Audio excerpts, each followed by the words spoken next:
I kind of want to go in a little deeper into your career and ask you, like, what's the hardest you've ever worked in your life, and what did you accomplish when you worked that hard? Yep. Great question. So I'd love to share the story actually of like the immediate like sort of like founding launch of RocketBlocks itself. So I was working to get this product launched right before I started my first full-time job after business school, which was going to Zynga.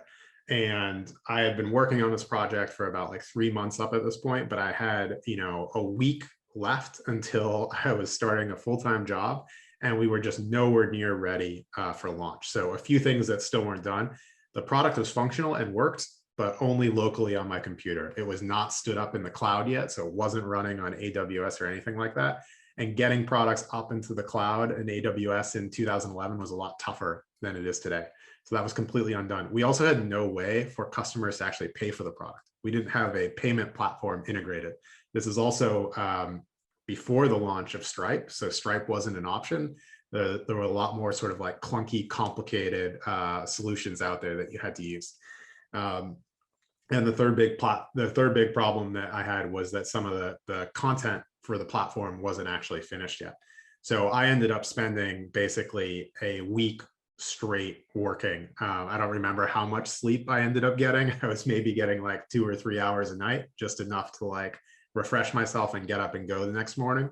But to solve each of those problems, I had to like approach, like and pull in a bunch of different resources to help me get through it. So on the getting the product actually up on a cloud platform, I pulled in a friend who is an engineer at Google, and we sat down for like a day and went through all of the documentation on AWS. He'd never looked at AWS before, and we basically like learned it together.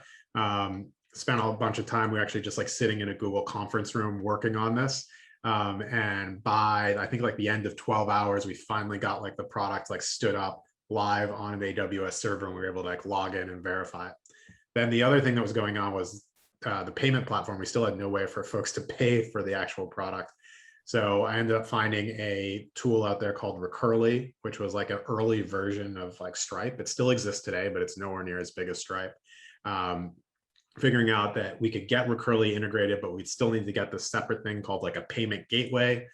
So applied for a payment gateway, did a bunch of paperwork, was able to get that done within a week, fortunately, and then get Recurly integrated, which required a bunch of sort of going back and forth with their support team, tech support team, things like that to get that ironed out. And then the last bit was also that just like mad dash to get some of the content done for the platform. And anyone that's done content creation before will know that content creation takes a ton of time. You need to actually like create it, you need to vet it, you need to edit it, things like that. So I was able to pull in a couple of different friends that had worked at McKinsey, BCG, Bain, that all helped out, chunked up work for them, sort of crowdsourced that work as well, and pulled all of that into the platform. And so over that last week, I was able to get like 3 major things done. We got the content done and ingested into the platform. We got the payment system up live and ready to go. And we got the system actually like functional and operating on the cloud. And that meant that literally at like something like 10 p.m. Sunday night before my first week at Zynga, I was able to like push go and launch the product and get it out in the wild. And I think if that had not happened, it is very possible that I would have started work at Zynga. I would have gotten really busy and I would have never gotten that done. So that last week where I was working like crazy and not sleeping very much ended up driving a really important moment of my life, which has now become obviously a huge part of it, like running RocketBlocks.